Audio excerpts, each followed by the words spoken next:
Hey everyone, it's good to be with you all today. My name is Moses. I use the pronouns he, him, or they, them. And as Sierra said, I'm a minister with Freedom Church of the Poor. And I'm also the ministry coordinator at the Church of the Common Ground, which is a street ministry in downtown Atlanta. And I'm the community program coordinator at Transmission Ministry Collective, which is an online spiritual community for gender expansive Christians. I wanted to speak a little bit tonight on Genesis, the story in Genesis, which I've just very actually recently returned to this creation story at my job in TMC. I help run our weekly support groups, and a couple weeks ago, we did some reflecting on the passage of Genesis, and we specifically drew from Salita Ann Riley's chapter in We Cry Justice, where she talks about the creation story of Christianity and how in this creation story we see everyone's material needs being taken care of by dad or by God, not dad. Although dad to some people, I don't know. But in this first story though, there's no competition, there's no pitting one kind of people against other people, but instead God creates the sky, the water, and the earth so that it can fulfill all of our human needs and all that we need to survive and thrive. And Salida basically says that any system that goes against this and that does not provide people with their God ordained rights of food, water, and shelter is going directly in the face and in the will of God. And I think we can probably say that we certainly live in a society that completely rejects this part of the creation story. And every single day, through the denial of people's health care or people's right to housing or shelter, anything like that, the system that we live in is in direct conflict with the will of God. And in fact, the system that we live in is spitting directly in God's image. But what's interesting about this creation story is that a couple lines later is maybe actually the part of the creation story that people really latch on to, which is basically God created male and female. And actually, just a couple days ago, I was on Instagram and someone posted something that was like, point me in the direction of any part of the Bible that speaks against the existence of trans people.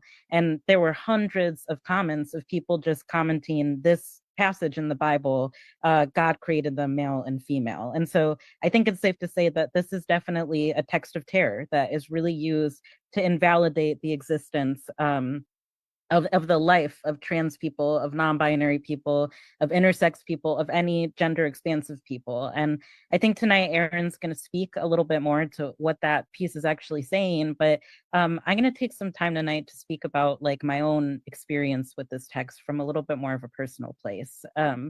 I've shared before that I grew up in a very conservative household. Ronald Reagan was my political hero growing up. But even with that, the experience specifically of being like anti gay or anti trans or having like a theology that that was a sin was not a part of my experience growing up. I had a lot of suppression of like who I was, what was painful, but I never thought that it was sinful. And I attribute this fully to my two older sisters who were and are my role models and just modeled like love and acceptance. My oldest sister was an artist, and so a lot of her artsy queer friends would be around our house all the time growing up. And the three of us also watched like a lot of TV. So I grew up on Degrassi, I grew up on RuPaul's Drag Race. Like that was basically, I felt like I was very blessed to be surrounded by examples of just like, despite having an otherwise very conservative, like sheltered childhood, I was very blessed to have a lot of examples of queer and trans people and queer joy really surrounding me. And my family was also religious, but we definitely were not observant. We didn't go to church a lot, but I still felt like I had a very strong connection to God. But I also never felt like that was totally defined by mainstream Catholicism. It felt a little bit like I could define that on my own terms. And so with all this in mind, I had kind of felt like these texts of terrors never really affected me. I didn't really have a strong relationship with the Bible growing up. I felt very confident and secure that God loved gay and trans people. And when I realized I was gay and trans, I think it took some healing, but for the most part, I felt very secure that God loved me. And I think the love of God was really able to break through shame and fear that I might have felt before. And I can also credit this movement too for being a really big part of my own gender journey. And like me being able to come to terms with being trans happened right after a screening of We Cry Justice, when I really felt like God and Jesus really calling to me to something. And I still really feel like I have, this really strong connection to God. I can talk to God very easily. I've always been able to. And so, I just feel like I've always been comforted by this kind of love and acceptance of God, until I went to seminary. And something really pivotal happened in seminary, which is that I got a copy of a book called The Theology of the Body, Man and Woman, He Created Them, by Pope John Paul II. And so this is a seminal piece of Catholic work that is about sexuality, marriage, and celibacy.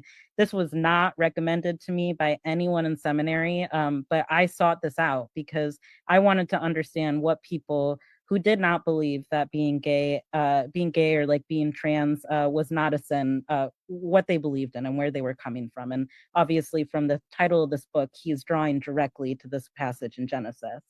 And so I read some of Theology of the Body, and I also started reading more modern day Catholic responses to trans people and what like Catholic bishops believe the Bible says about trans people. And I would just pour myself over these letters from these predominantly American bishops. And what they were essentially saying was that they were denying the existence of trans people, but of course saying that we had an obligation to love them, even though they were like not of the right mind, basically. And so pouring into myself into this stuff and reading kind of what leading Catholic leaders and leading faith leaders thought about trans people, it like literally made me lose my mind. And I'm not being dramatic. It led to a very serious and a very dangerous breakdown that I had very early in seminary. But I remember feeling like I was like ripping open this wound that I didn't even know that I had. And I felt like I was just like rubbing alcohol directly on it. And I was just like speed running the whole process of what it felt like to realize you have this wound and then try to heal it. And this happened within the first 3 months of seminary. And it totally felt like the beginning of the end for me in my like seminary experience. I never really recovered from this period. And I feel very lucky to have come out on the other end. But I do genuinely think that had I not picked up these books with no support or forethought of what I was actually getting myself into, I might have had a very different experience. But I remember later reflecting on this period of my life and feeling very confused because, like I said, I had always felt very confident in who I was. I felt very confident that God loved me. I could always impart that to myself and to queer and trans people around me. That had never been a question in my life. And so I was wondering, what was it about this that just seemed to fundamentally mess me up so badly at my core? And I think one of the things I realized later that it was never really God that I was angry at, even if it felt like that. It was never really God that I had any doubt about, even if sometimes it felt like that. But really, what was really pissing me off was the church. Like, I just could not wrap my head around why the church, why these big institutions with money and with power were so caught up in this, and why this is where the church chose to dig in their heels and to really fight. Like, it just did not make any sense, and it made me question my faith. It made me question God, and it made me question why the hell I was even in seminary, because this kind of rhetoric and this kind of theology, it is vicious. It is violent, and I genuinely believe that it's also like homicidal. And I think what can be really hard about this theology is, mostly when people in power, like pastors and politicians, use it, right? They're using it as a weapon, right? And I think it's part of the reason it's so effective is because it's such an effective way to drum up fear and anxiety about something that people don't know or don't understand. And then it drums up this sense of like anxiety for just regular people who usually wouldn't like feel like this, right? And so I actually experience this a lot at Common Ground, where I feel like I encounter a lot of regular, wonderful people who have this theology. And I actually have like quite close relationships with some of them. And like we're friends and stuff. But what I can see and like talking to them is that it's not necessarily that they are mean spirited, but they are driven by this genuine fear and anxiety of thinking that people that they know and they love are going to hell. And they feel like they really need to stop this. If you are someone where your pastor or your televangelist is telling you that you need to save these people so all of you can get together and reap the benefits of heaven, if you want to live a faithful Christian life as a person, you might feel this certain pressure and or anxiety to go out in the world and to try to save people, right? And that's so hard to see because that's a total abuse and that's a misuse of people's faith and about their passion of living a genuine, faithful Christian life, right? And so the people that I do actually have like a deep sense of anger and honestly disgust for and just like rage straight up is pastors and politicians who have actual power and they are putting this theology out into the world.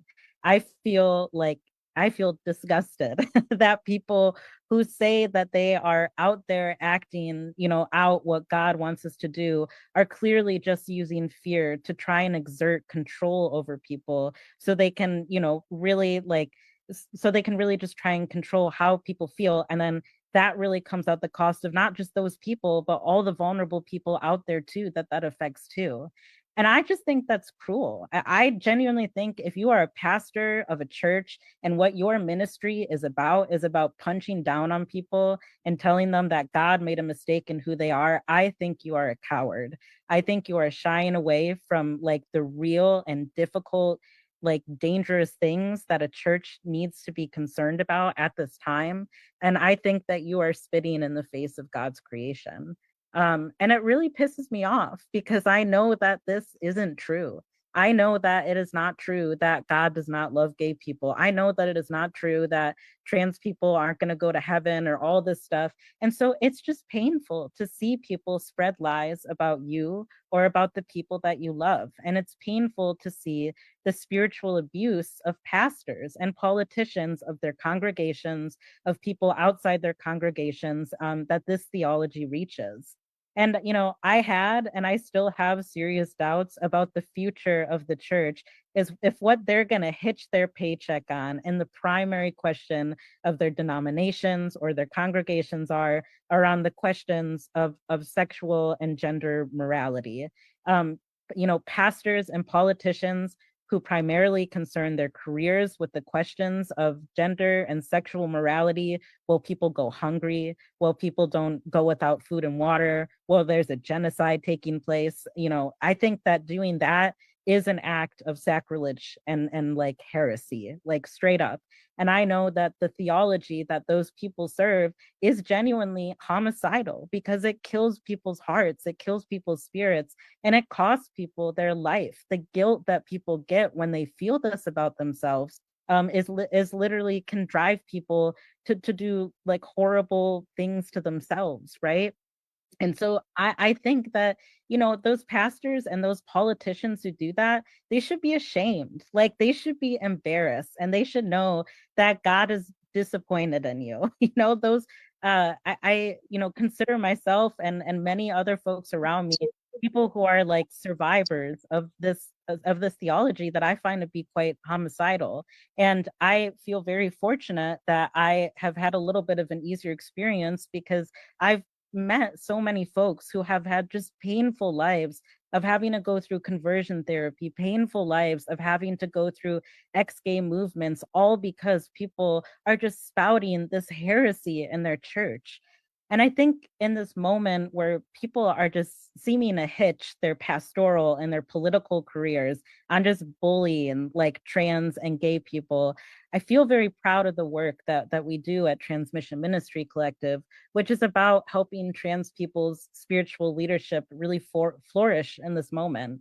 At TMC, we have a community of folks that are connected through Discord. We do weekly support groups. We do monthly Bible studies. We have leadership cohort pathways and stuff.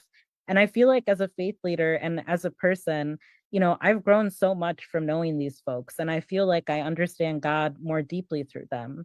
And, I want to take a second to speak directly to trans folks who may be listening right now, which is that there, I just want to lift up, right, the beautiful and intimate relationship that trans people can have with God. And I think if we look back at human history, there are so many examples and so many societies where trans and gender expansive people held actually high positions of regard in their communities as faith leaders, because people saw and understood the connection that you have to have with yourself and with your God to undergo transition, whatever that means to you. And that kind of connection that you have to have with yourself and with your God, it points to a real spiritual maturity. You have to understand yourself so deeply. You have to understand yourself so powerfully, and you have to live every day with a commitment to a kind of like public courage and bravery.